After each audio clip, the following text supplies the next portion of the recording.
Here's something that often gets overlooked in discussions of office worker health. Your workday doesn't start when you sit down at your desk, and it doesn't end when you leave the office. For many people, harmful postures begin with the commute, continue through 8 hours of desk work, and then resume on the commute home. You're looking at 10 to 12 hours daily of poor posture and immobility, and we need to address this entire cycle. Car commuting creates its own set of postural problems. Your arms are extended to reach the steering wheel. Your head is forward watching traffic, and most car seats, even in expensive vehicles, don't provide adequate lumbar support. Add in vibration exposure, which research shows has negative effects on spinal structures, and long car commutes are genuinely harmful. Public transit isn't necessarily better. Train and bus seating rarely has good lumbar support. Crowding forces people into poor positions, twisted to make room, hunched over phones to pass time. Standing on a moving train or bus requires constant muscle engagement to maintain balance, which creates its own fatigue patterns. The time compression problem is significant and often underestimated. Long commutes eliminate time for exercise or physical therapy. You're exhausted from the commute itself, which reduces motivation for self-care activities. Morning routines get rushed because you need to leave earlier, so you skip beneficial activities like stretching or a proper breakfast. The compounding effect of this creates a situation where people know what they should do for their health, but literally don't have time to do it. Commute-specific interventions can help. Lumbar support rolls in car seats. They cost maybe $15 to $30 and make a significant difference.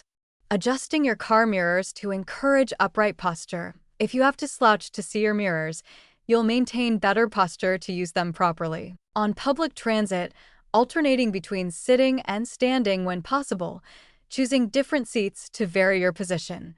Active commuting, when feasible, changes the entire equation. Cycling or walking even part of your route adds genuine movement to your day. The cardiovascular benefits are real. The musculoskeletal benefits from varied movement are significant, and there's mental health improvement from outdoor activity and avoiding traffic stress. Parking further away to add walking, getting off public transit a stop early, these small changes accumulate. Employer interventions make a difference. Flexible hours allowing off-peak commutes mean less time in traffic, less stress. Remote work options reducing commute frequency, even 1 or 2 days a week, significantly reduce cumulative exposure to commuting postures. On-site showers facilitate active commuting by removing the sweating barrier. Here's the equity dimension that really concerns me. Longer commutes correlate strongly with lower income.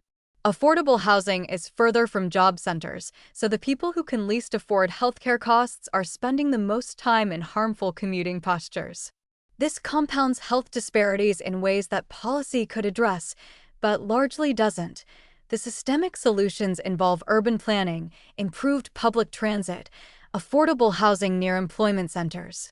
These seem outside the scope of individual health interventions, but they have massive health impacts.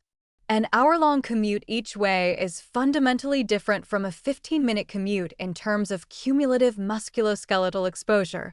For individuals dealing with long commutes right now, the focus has to be on optimizing what you can control. Better car ergonomics, movement breaks when possible, and ensuring your work setup is optimal to at least minimize the 8 hours you can influence. But we shouldn't pretend individual interventions fully compensate for structural problems with commute times and transportation infrastructure.